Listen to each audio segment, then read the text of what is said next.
Nous allons dans cette vidéo en fait voir comment influence m, le coefficient directeur de la droite. Donc je rappelle qu'une droite, c'est une fonction affine et elle s'écrit sous la forme y égale mx plus p. Donc m, c'est-à-dire le chiffre devant le petit x, s'appellera toujours le coefficient directeur, c'est la pente. Et p s'appelle l'ordonnée à l'origine, en fait c'est le point, c'est la hauteur à laquelle la courbe coupe l'axe des ordonnées. Donc on va voir comment ces deux coefficients interviennent en les pilotant sur le logiciel.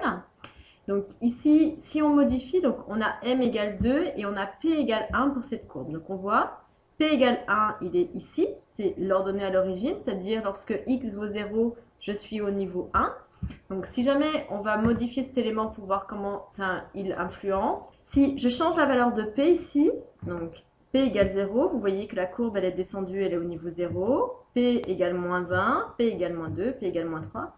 Donc en fait, si on fait évoluer ces courbes, vous voyez que toutes ces courbes sont parallèles.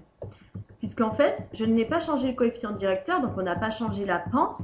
Par contre, on a changé la hauteur par rapport à l'axe des ordonnées. C'est pour ça que ça s'appelle l'ordonnée à l'origine, c'est-à-dire que si je remplace x par 0 dans mon équation, ça fait m fois 0 plus p, et bien il reste p, c'est-à-dire l'ordonnée à l'origine, c'est-à-dire si x égale 0, je suis ici, j'ai la valeur de p, cette fois-ci qui vaut moins 2. Pendant qu'on y est, ici j'ai un cas particulier, c'est-à-dire que p vaut 0, l'ordonnée à l'origine vaut 0, c'est-à-dire que la courbe elle passe par le point de coordonnées 0, 0, c'est-à-dire l'origine. En fait, dans ces cas-là, ça ne s'appelle plus une fonction affine, mais en fait, c'est une fonction linéaire. Maintenant, on va piloter la valeur de m. Donc ici, m vaut 2, c'est la pente.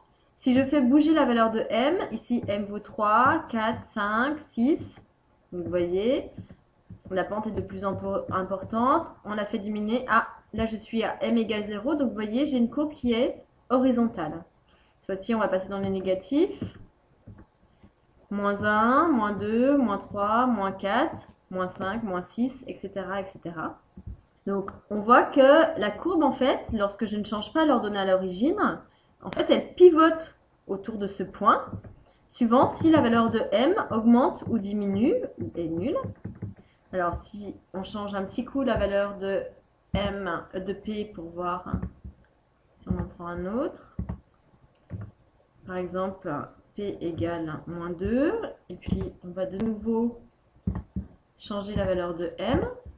Donc, ici, m augmente, donc la pente est de plus en plus importante. Je fais diminuer la valeur de m, jusqu'au moment où j'ai m égale 0, donc cette-ci c'est une fonction constante, m égale moins 1, moins 2, moins 3, et maintenant j'ai une pente, mais en fait ma pente elle est négative. Donc la question c'est, quel est le facteur entre le coefficient directeur et l'ordonnée à l'origine qui influence au niveau des variations?